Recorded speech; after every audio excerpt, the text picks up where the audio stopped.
ਵਾਹਿਗੁਰੂ ਜੀ ਕਾ ਖਾਲਸਾ ਵਾਹਿਗੁਰੂ ਜੀ ਕੀ ਫਤਿਹ ਜੀ. Welcome to everyone to our another session of Singh's talk. We have a great lineup this week, as you have already seen. We started with a talk on mental health with on Monday, and on Tuesday we carried on our regular weekly katha, the English version of Bhai Gurdas Jiyan Para, where we discussed about historical figures in Shri Guru Granth Sahib Ji by Charanveer Singh. And today we are going to talk to Mr. Mrsikhnet very soon. Just before I get Paji in, I want to remind you of the quiz with a test tomorrow and a special talk on Sikhi in the lockdown on Friday. So Paji is here. Let's get them on.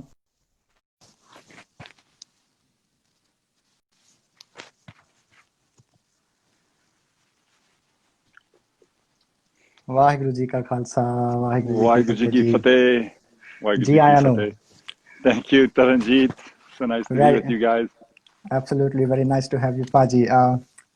I would normally say it's been long having been talked to you. I would say I have been longing to talk to you because I mean, I remember from my childhood, I used to follow Sikhnet. By the way, a trivia for our viewers who are joining in and like carrying on to join in. Does anyone know in which year was Sikhnet launched? Do write us comments while we introduce Paji. So if anyone knows, I repeat my question. If anyone knows, who knows when was Sikhnet launched online? So I will turn this off. Yeah, now you can see my full face here. Yeah. So Paji, basically Paji don't need any introduction, but I will still give a brief to our audience for those who don't know. Paji is from New Mexico, Espanola. Mr. Mrsikhnet, as we know them. And that's the USA. For those of you who oftentimes were confused, they're like, "You're in Mexico." Like, no. This is a different country. Even in America, many people who aren't very familiar with the States you're like, you need to go to internationals, not domestic. That's a very good point. I was one of them. I always used to think which Mexico is in the US. So, okay. So Paji is a father to 2 kids, and Paji's wife is Dr. Arjun Kaur Khalsa, working in a very beautiful profession as a chiropractor, helping people. And Paji in fact, right now she's doing a live cooking class, a 3-hour cooking class in there. That's why I'm outside. Oh, brilliant! So yeah, that's amazing. And Paji has done a lot of schooling in India, in the beautiful city of Dehradun, if I'm correct. Mussoorie. My first part was in Mussoorie, and then Dehradun after that. Yeah. That's a very sought after, I would say, a picnic holiday spot in India, and you spent your time there. You're so lucky. Yeah, I think people would go for their honeymoons. I think oftentimes holidays and honeymoons. Absolutely. And Paji love mountain biking, nature walks, time-lapse photography. This is something common between us. It's my newfound hobby,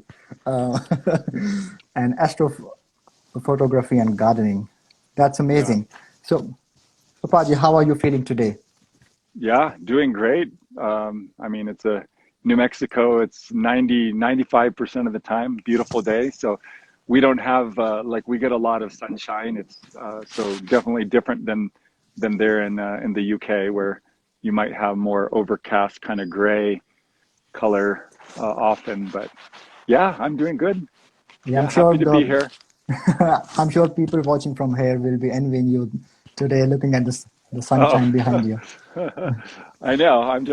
I'm out in my garden here. Uh, yeah, just enjoying the outdoors. Since COVID, being at home all the time, and it's been spring here, so been taking advantage. So like you can see, I have a rug out here, Oh so wow. and with pillows. So we've been, oftentimes me and my wife will, do our work out here, or trying to space out. Instead of sitting at a desk all day, I'll come out here and do my calls out here, or just try to be in nature a little bit more. So just be, not just like always on. Yeah, exactly. If you actually show your rug again, it actually feels you are actually in a pind. Oh, yeah. I mean, I have it's like a, I don't know, Indian Persian rug kind of thing. And yeah, I love gardening. So for me, that's like how I balance out my working on the computer, is being in nature, and just being able to like put my hands in the dirt and work. It feels very, very grounding, literally. Beautiful. So I see no one has come up with an answer yet. So I would repeat it. Okay, let me ask in a different way. Yeah, to all the audience, which company do you think, or which website do you think came before, Google or Sicknet? Type in your answers in the comment section. If you think Google came before Sicknet, you can say Google, and if you think Sicknet came before, you say Sicknet. Will tell you the answers. You see, you. Yeah, we have a few correct answers in there. Yeah, Musically yeah, it cars. was a give. Yeah, it was clearly a giveaway. So Sicknet has been online since 1983, like technically, but for the normal people on the web, it came in 1996. Couple Yeah, of years. Basaki time. Yeah. Yeah, what a beautiful journey it has taken. So since we are talking about Sicknet, Paji, let me ask, what has been your personal journey since the time in 1996 you founded Sicknet, and what role has it played in your life? Yeah. So I think for me, just without going into like history of SeekNet per se, I think, I was just a teenager going through the stuff that everybody goes through. And I mean, that are very, let's just say, that are common coming up. You're raised a certain way and you're told to do certain things. And at a certain point in your life, you have to make the choices for yourself. And you have to say, all right, my parents telling me to do this, but what does this mean for me? And so I think at that phase of life, I think I was questioning a lot of things in my life, and a lot of, the things that my peers were going through, like with drugs and, people wanting to get into relationships and alcohol, and all the dramas that go with being a teen. It's a roller coaster. And I have a 19-year-old son, and my daughter is 14, and I'm starting to get it on the second round through them. But for me, I think a lot of like the creation of SeekNet was really a means for me trying to solve and figure things out. I never claimed to have all the answers and to be the source or the expert. And I didn't, more what I always tried to do was create a platform that was, people could connect with each other and support each other. And that's still what it is today.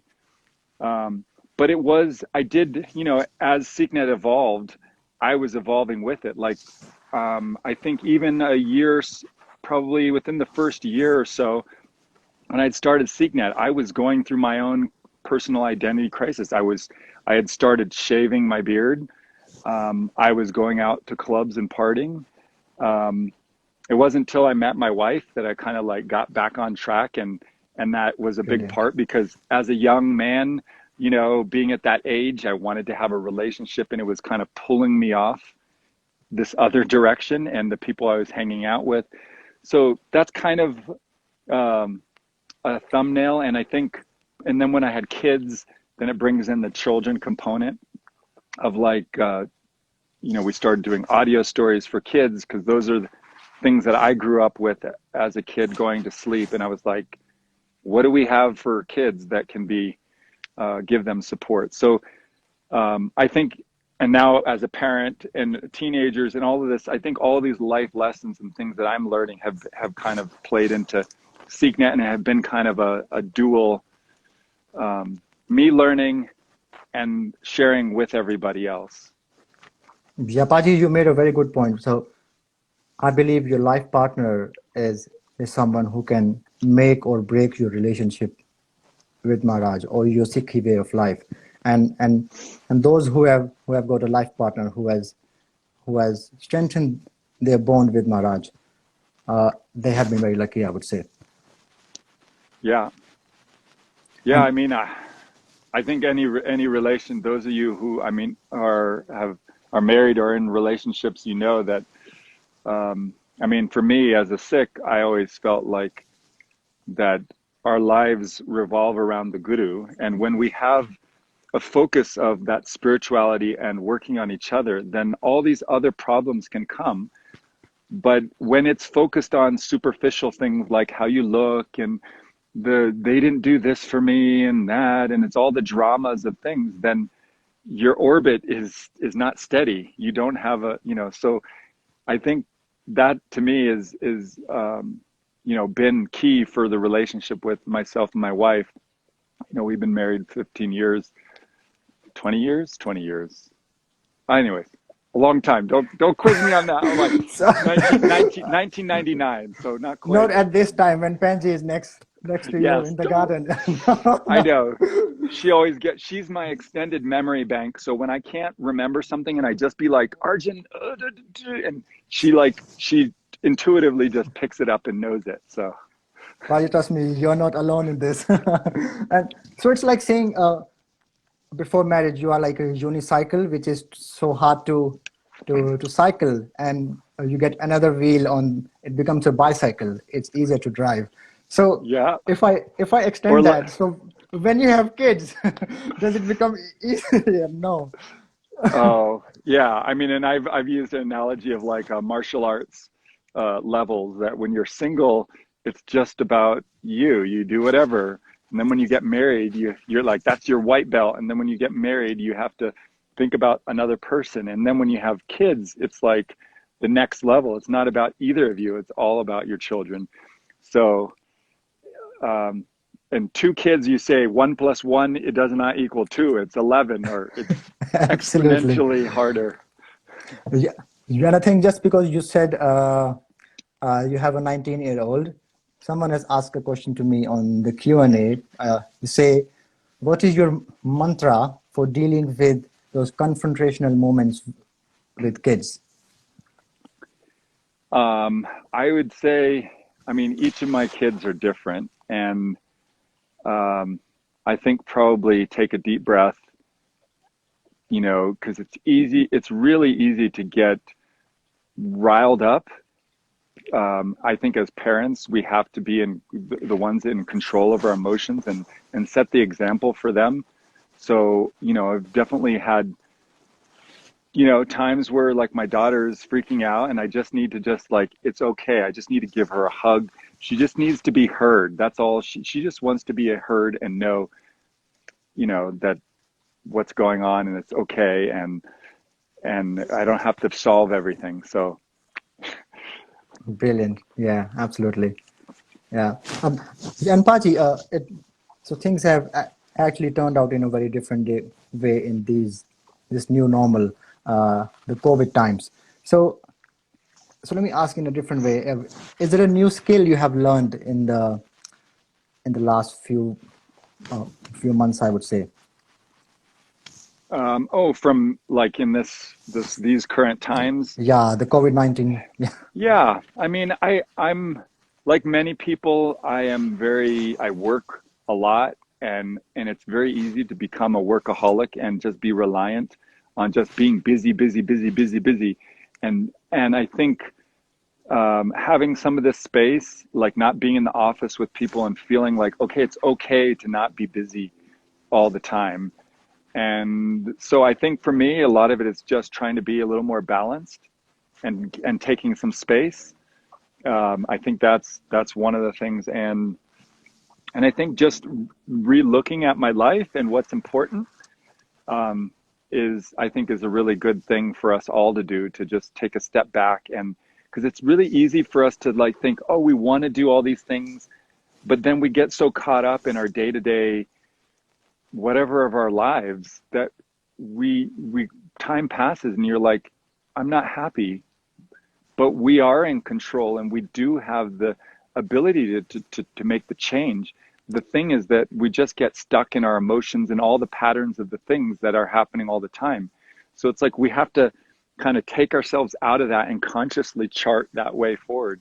And so I think for me, that's I think this kind of time has kind of helped facilitate that, even though I was already kind of going in that. My wife is really, she's amazing, and she really leads a lot of this stuff in our family, and I'm really following her lead, you know, and she's always happy to see that, okay, I now she's, you know, agreeing with her things, or following the same direction, you know. She's like, I've been telling you that for years, you know. So as the husbands know, the wife is always right. Yes, you're right. You're right. You don't want to get in an And argument with the wife. Raji, I know why are you saying it louder. I can understand that. No, she can't hear me. She's in her class, but No, I mean, I had a funny situation in the recent times. My little one telling me, actually my elder one, telling me, Dad, I'm sitting with you, but you know what you need to do? You need to put your phone aside and just talk to me. I was like, you're absolutely right. And and I thought, yeah, maybe like 10 years down the line, I'm telling you the same thing. And now because you have told me the same thing, it has come from you. It's so amazing. And it creates a mutual understanding of how we respect each other's time. And this situation has brought an opportunity. I would say it's, of course, it's looking at the silver lining, but I would say we are lucky to see these times in a way, uh, that we can now cherish these times, time we spend with our family, away from the rat race, our office commutes, and I would say I'm lucky. yeah. And I think, I mean, I think a lot of this, when I think about being parents and even partners, sometimes it takes us time to kind of integrate things, because, you know, I think there's like, as a parent, after so many years of telling our kids certain things, and then finally, like, I'll see like an Instagram post or something where my son's saying something and be like, oh, thank God he got it. You know, he's listening. He may not admit it to us or say something to us, but he's hearing. And I feel like with, you know, with kids, oftentimes it's like people do talk down a lot to their kids, and I think, you know, they want to be treated and talked to like equals, and so I think it's how to find that balance of creating a relationship where you're relating to them as another, you know, person, and rather than, you know, a nagging parent. So, or yeah, that could apply to being your wife as well, in terms of how you're talking and how you're treating. So yeah. No, really. Now, when we talk about the younger age, the kids at those ages. So, if Paji, you look back, say when you were 19 years or that age, what would you tell the past you, to have, like, what would be your tips for the past yourself Hmm. In relation to kids, in or relation to like personal life, professional life, or oh, personal life, professional life? I don't know. I think probably I feel I feel like what all the things that kind of came out were all blessings. Like I never went to college. I planned to go to college, but all these things just unfolded. And I would probably say have a little more fun. That's probably what I do. I'm very serious. People know me like, not that I don't know how to fun, but I'm like, very business, get to business real quick. And so when I was, my dad raised me, we used to watch a lot of documentaries, and um, everything had to have some purpose, or you couldn't just be for fun. You had to be, and I know parents, Indian parents especially, can probably relate to this in terms of like how they were raised. You have to be a doctor, lawyer, and you have to study really hard, and that whole serious part. But for me, I never grew up watching sports. I played sports, but definitely having fun is something. And that's what, even more recently, and this is a little bit of a tangent, like my wife, she has lots of people to talk to, of her friends that she processes stuff with. She talks to about things that are going on in their lives. But for men, and me personally, I have many friends, but I don't have many friends that I hang out with, or in the past. And so whenever I'm like processing and talking to her about stuff, she was like, don't you have any guys that you can talk to about this stuff? Like, because she doesn't want to be like the person to always be taking on that burden or that weight. And so that's one of the reasons, like 2 years ago, I got a mountain bike for my birthday, and there's a Uh, bunch of the guys who are mountain bikers, they're Sikhs and other friends. And so that's kind of become my boys club kind of yeah, thing. bikers gang.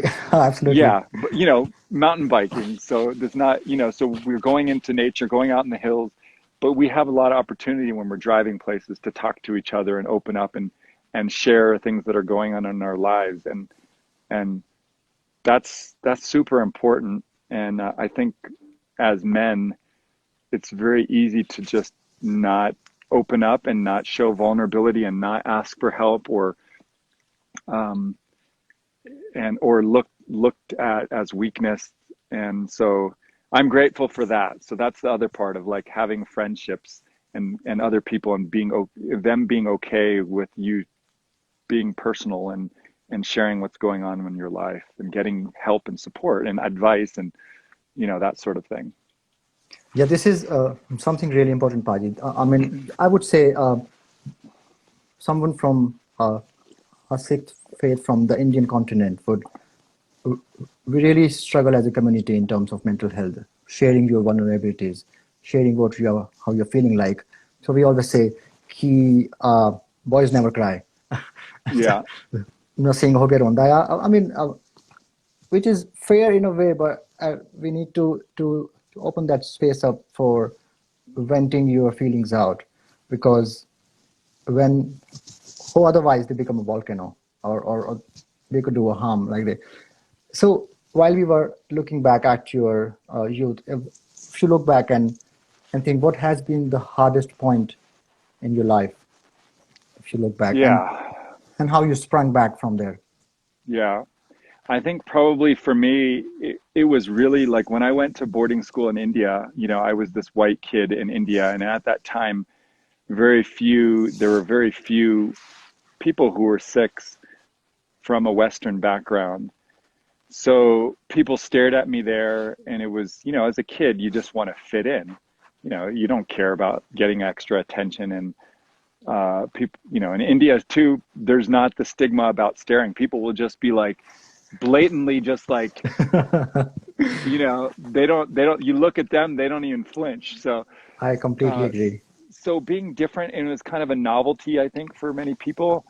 And then coming back to America, looking different here as well, but also within the greater Sikh community.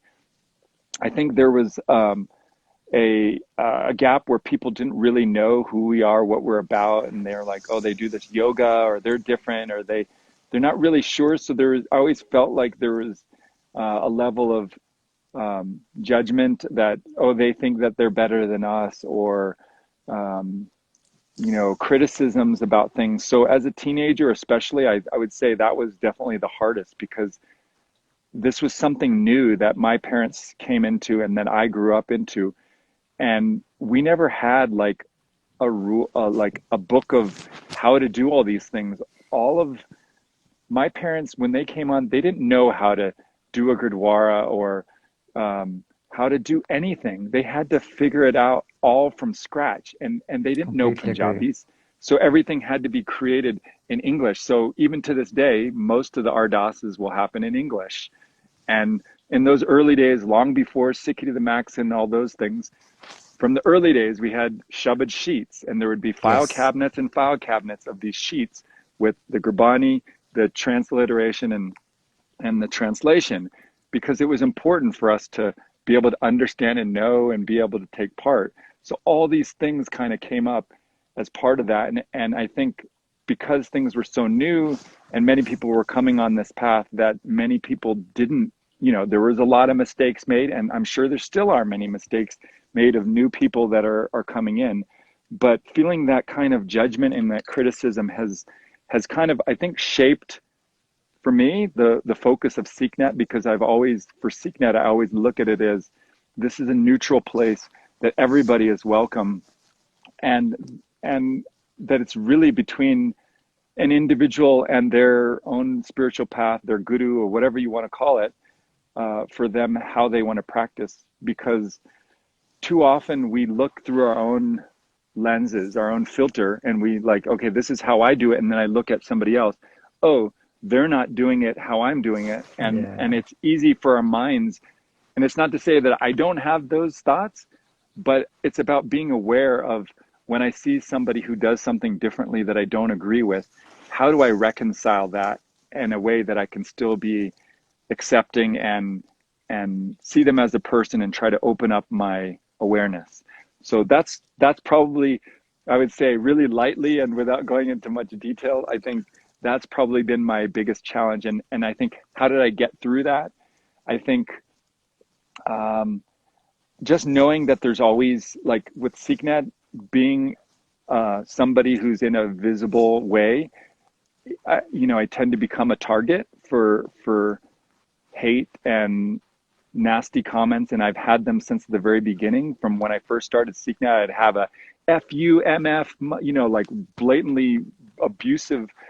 And I think people, the way that I reconcile that is that I know that when I'm feeling angry or upset in my life, that's how I see the world.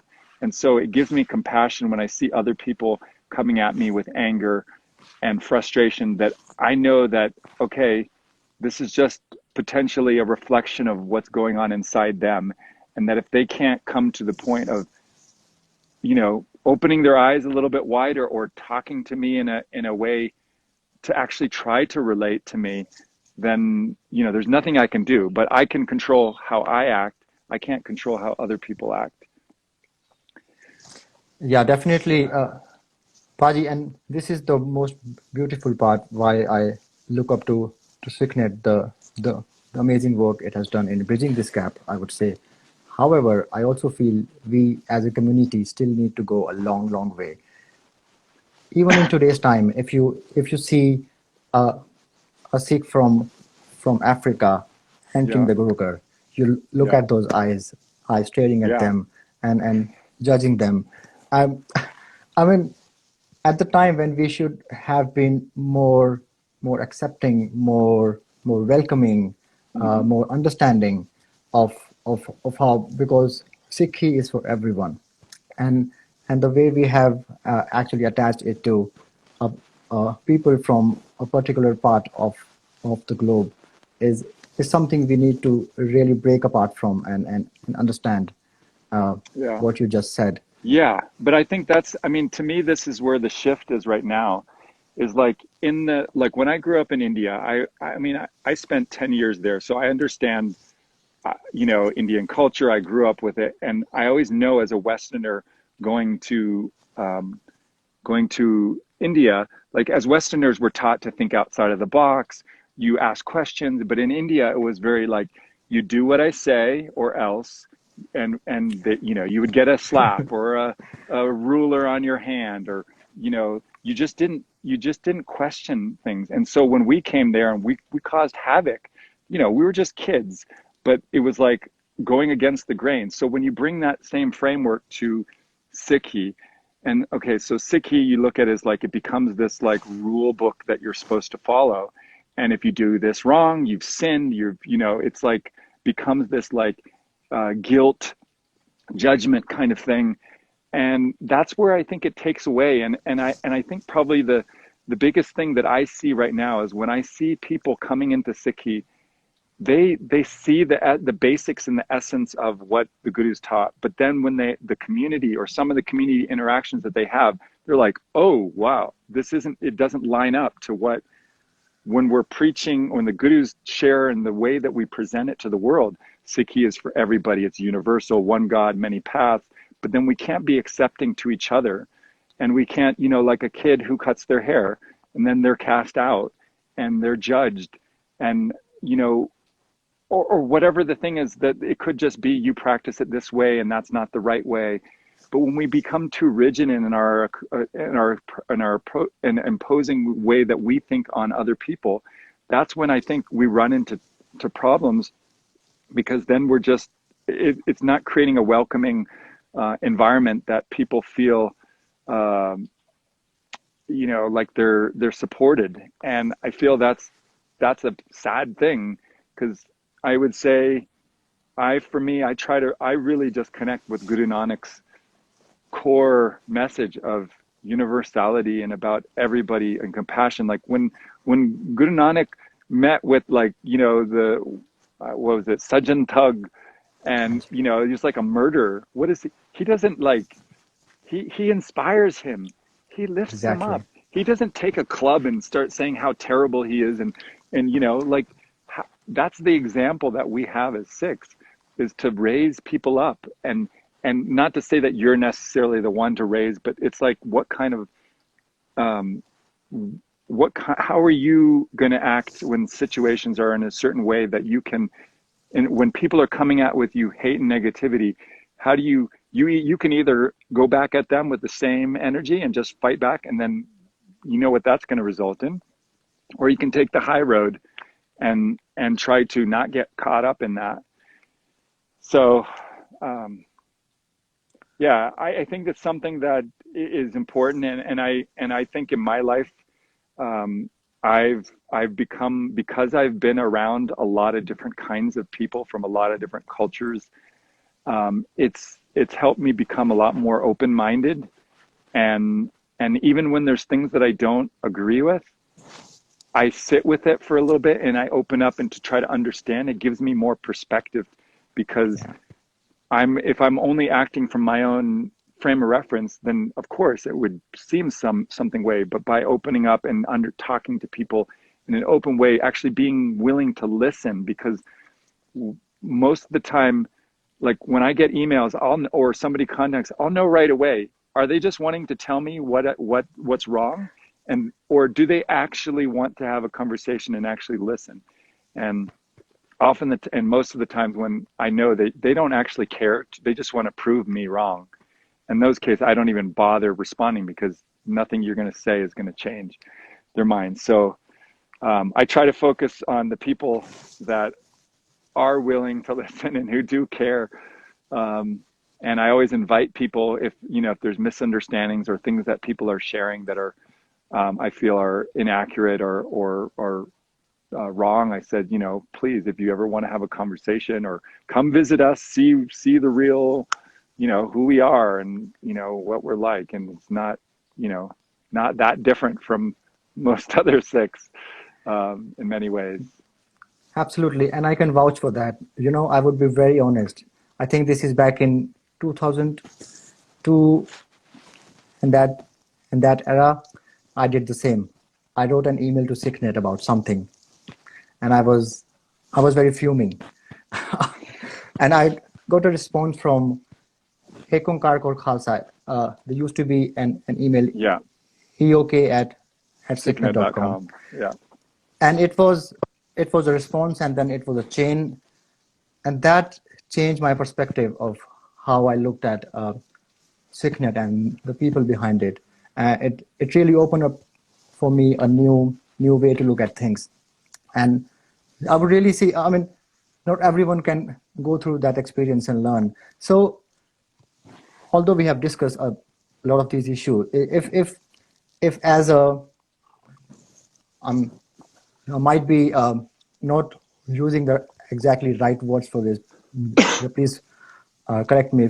So as a non-Punjabi Sikh, what are some of the basic things a Punjabi Sikh could do when they see a non-Punjabi Sikh to make them feel more comfortable, more welcome, and understand their viewpoint of Sikhi?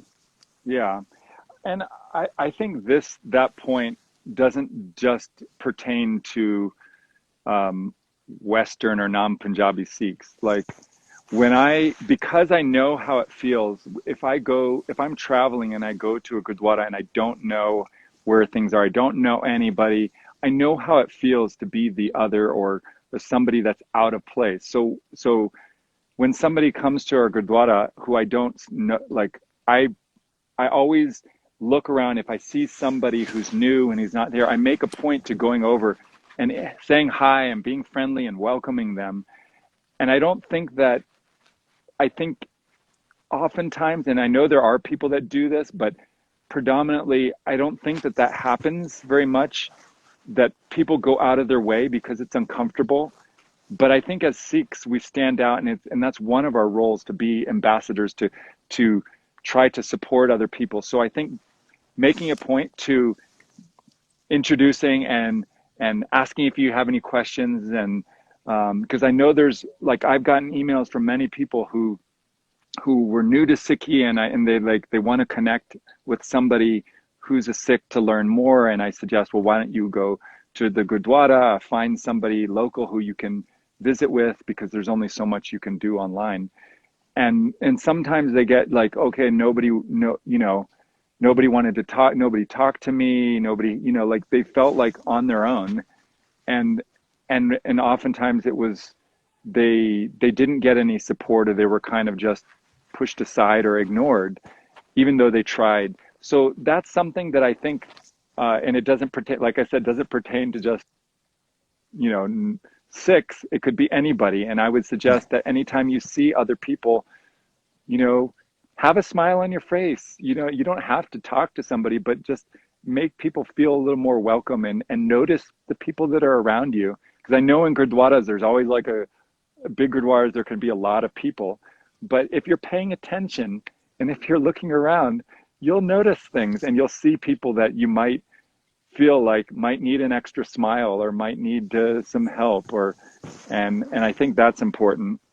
And I think anybody who does that, it's very nice to connect with other people, and to learn something new, so that's kind of what I would be. Yeah, it reminds me of the the first time I visited California. I was in the San Jose Gurukar, uh, and I was with my friend and there was a Chinese couple visiting the San Jose Gurukar.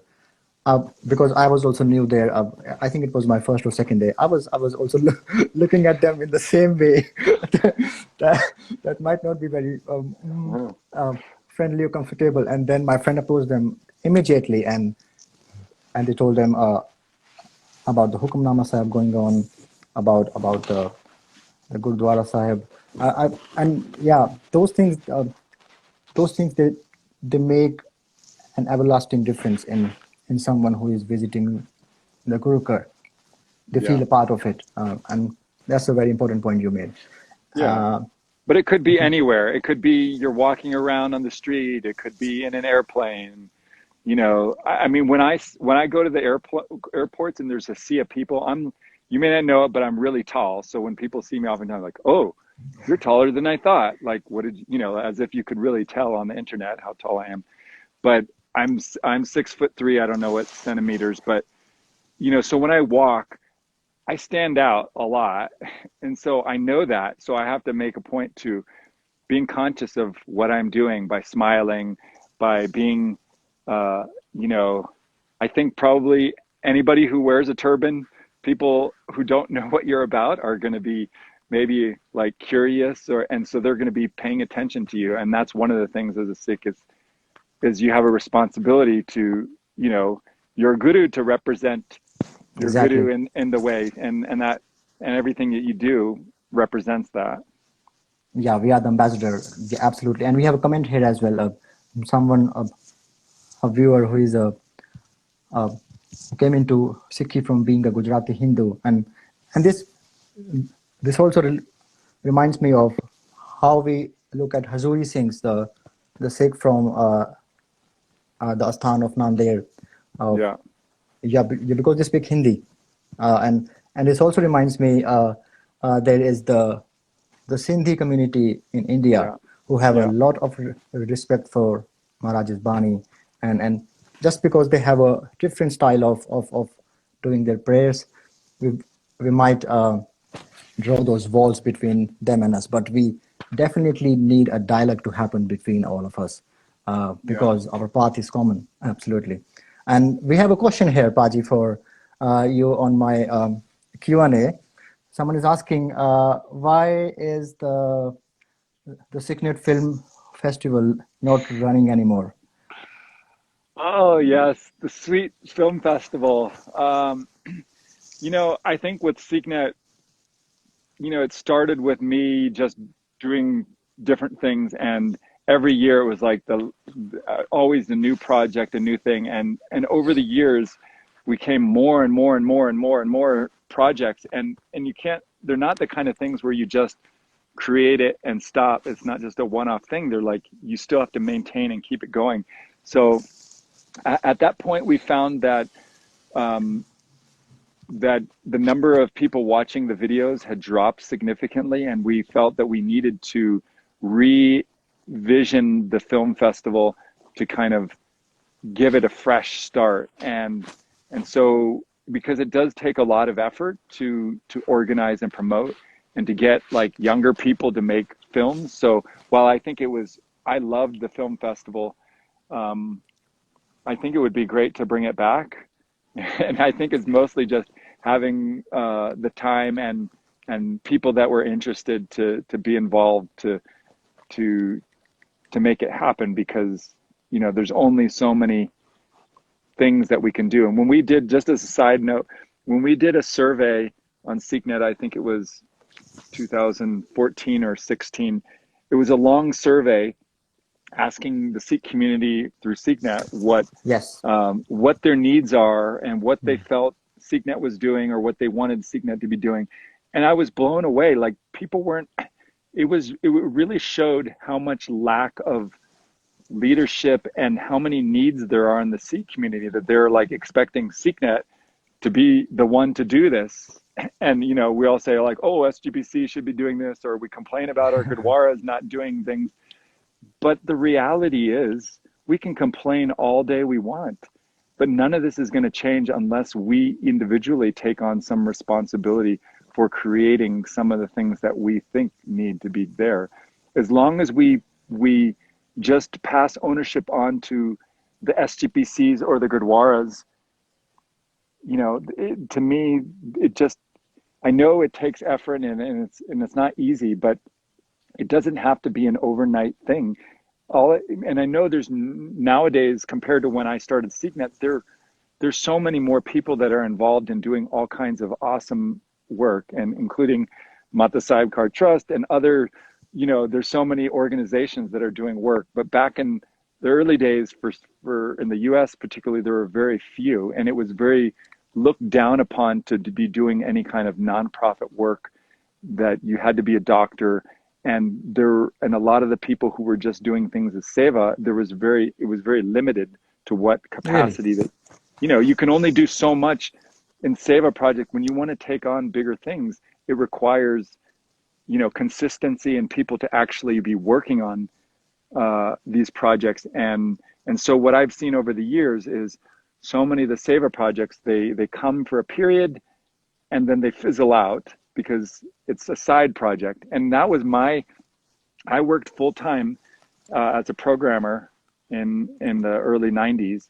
And that was the point where I was doing SeekNet on the side. And I said, I was starting to get carpal tunnel, and I was like, I love this work here, the SeekNet stuff, but I can't do both. I can't be working like all day during the day and then nights and weekends be doing this other thing. It just was too much.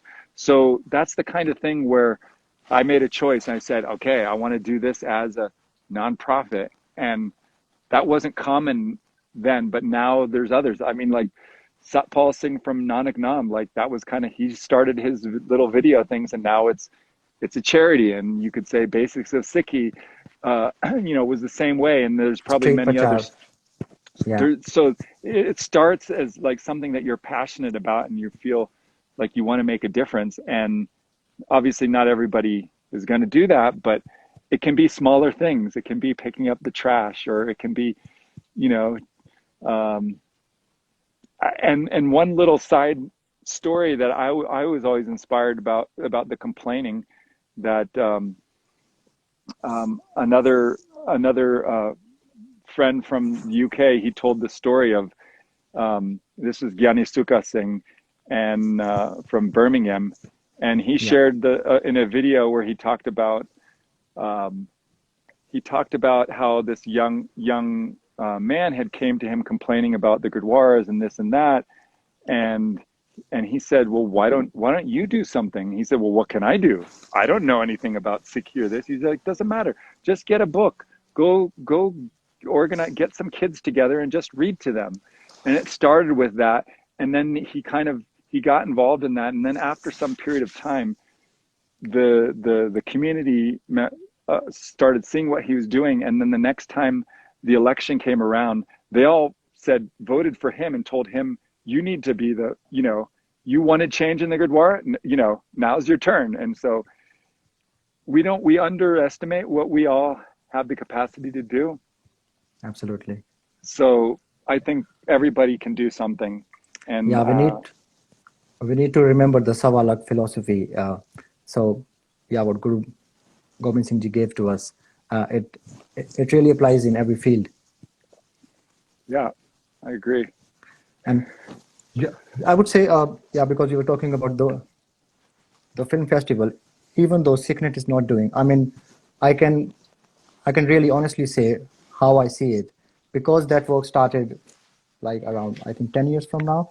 Uh, Having Sikh movies, Sikh short movies is like such a norm these days, and I can like clearly attribute it to beginning from when actually Sikhnet started it. Yeah, So it made it okay, because I think many of the producers are winners in the film festival. Their parents didn't accept them. They said, no, that you couldn't do this. You have to be this other. But then when they won and they got yeah, the exposure, it was like, okay. And there's been a number of, the participants in the film festival, who are now amazing. I mean, there's a number of producers in India who are making all kinds of movies. There's Satdeep Singh is other one. Yeah, Sadeep. Then there's like Angad Singh, who now works for Vice, the channel. He was part of it. There's even what's her name? She wrote that poetry book. I forget her name. Um, it's super popular. She's like had millions of views. She's Rup, I can't, Rupikor, Rupi Kaur. She was in the film yeah, from festival. Canada, We have Sukhjit Kaur from, who's like an Australia. activist in Australia. And there's so many, unique people. And not to say that SeekNet was the reason for their success, but it was certainly a stepping stone that helped encourage and get people into a certain direction where maybe otherwise they may not have. And it created a positive place for people to come together and share something inspiring and creative that made people think. Yeah, yeah, and for those of our viewers who don't know, besides the Sikhnet Film Festival, an amazing feature of Sikhnet is the Gurbani Media Center, which is my personal favorite. In 2 out of the 4 rooms in my house, I'm always playing Gurbani Media Center. We have and I really love when you have the Gurpurab special playlist. This is such a nice idea. So when we had Guru Arjan Sahib Ji's Shahidi Purab, we had a playlist for that, and that's so amazing. I mean, you don't even have to like search for it. You just play it, and you have the shabads on the before the occasion. I'll be sure to tell Jagjiwan, because Jagjiwan, he's our Gurbani Media Center content manager, and so he's the one that's adding all the media and creating all those playlists. And we don't always know, because people don't always message us, or so sometimes it's hard to know, like, do people really like this, or are they enjoying these things? So by all means, please do. We our fuel, or what really helps, is when you do hear from people that are using different things on SikhNet. If there's ever something that you're like, man, this is great, please do share that, because it helps motivate the team and helps people get feedback to know that that was valuable, and it helps keep the energy going for as we continue working on stuff. Definitely. And yeah, I would really suggest all our viewers to go forward, leave the feedback, and share your donations as well. Yeah, because I mean, one of the features I would like to see is Chromecast on Gurbani Media Center. So I'm sure it's on the roadmap. Yeah. So Yeah, I mean, yes, that we definitely have a big wish list. And Gurbani Media Center already, we have a full-time developer that we have to, in Canada, Manraj Singh, he's the one who developed the iGurbani a number of years ago. We hired because we really had so much need, and we could have it if we had the funding. We would have more developers, but we don't have that at this point. So. Yes, Chromecast. I think just a side note, you can, Just Deep, who's our developer for the Android version, he did say using the the Samsung, one of the apps, that you can do Chromecast through on the that. TV, just deep from London. No, this is Just Deep from Seattle, from the US. Okay. But this is for audio, casting. Maybe it's not Chromecast, it's casting. So on the list, I know there's like car integrations and so many of those things that We'll get there. Yeah, we'll definitely get there. And I've also been loving the animations you are doing. I mean, I know it's a different flavor of the film festival, but all those, like the ones, uh, Can Trees Grow Overnight? Oh, yeah. such a beautiful animation. I would say that's the kind of mindset we want to bring in our kids.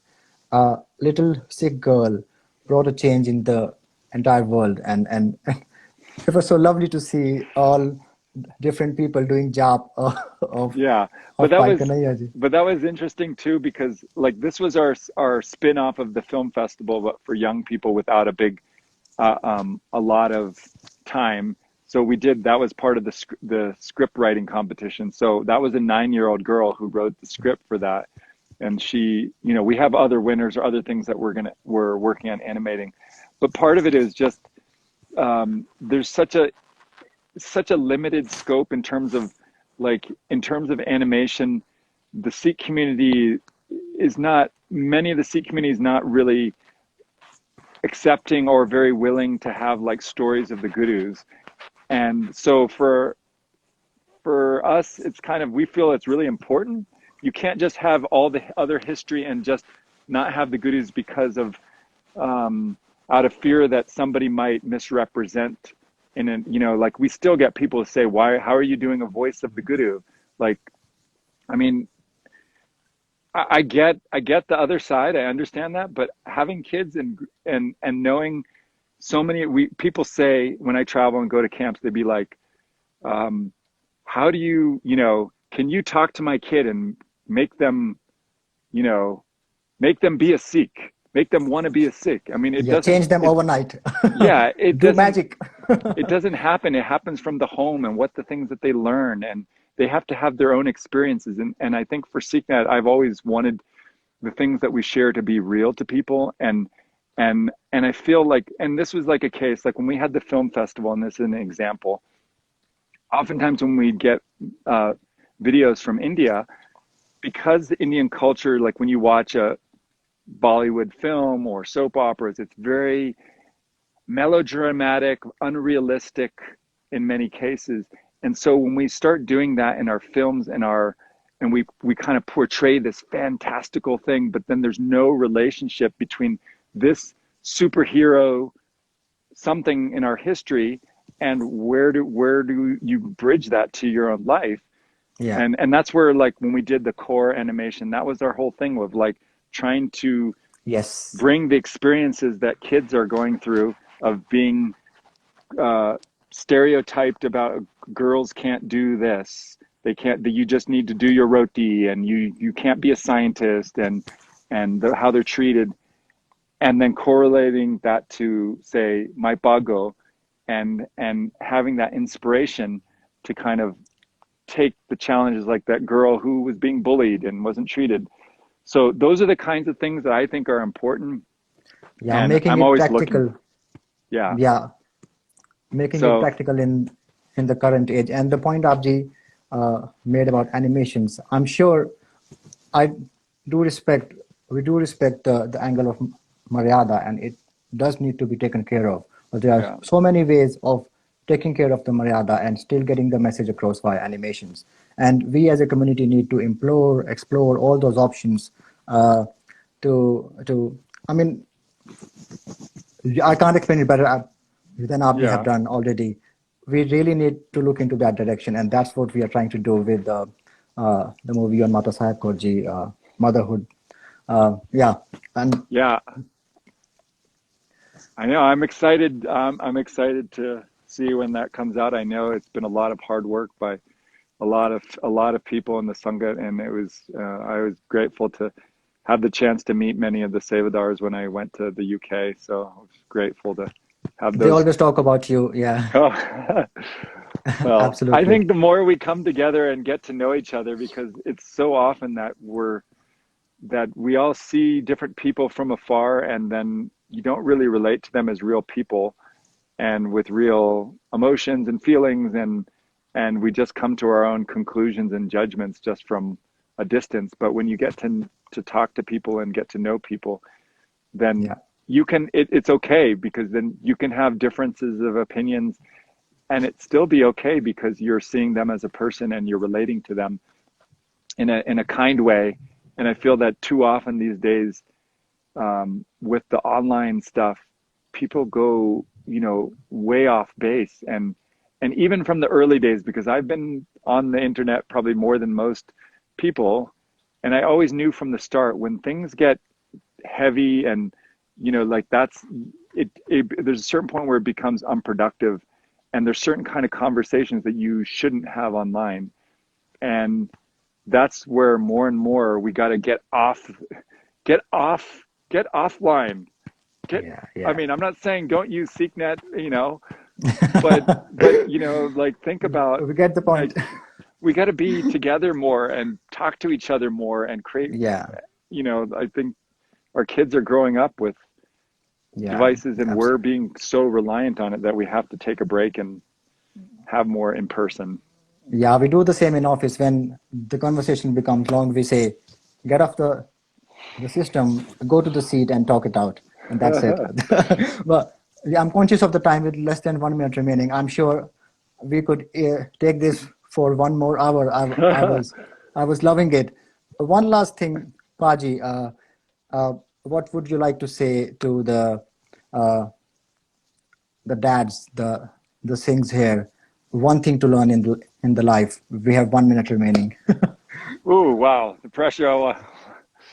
God, I think my message is really about acceptance and getting to know people better. And I say that with a simple smile, with a simple thing, that we can all lift each other up and help each other up, and always being aware and alert to where the need is to help people, and not be so rigid in our own way, in our own views, to try to just tune into ways that you're thinking, and just, don't lock it in. Just come from your heart. We need more heart. So that's my message. Lovely. And I can't thank you enough, Paji, for joining from 5,000 miles away from New Mexico, Espanola. We'd love to talk to you again. Vaheguru Ji ka Khalsa. Waheguru Ji ki Fateh. Thank you, Taranjit.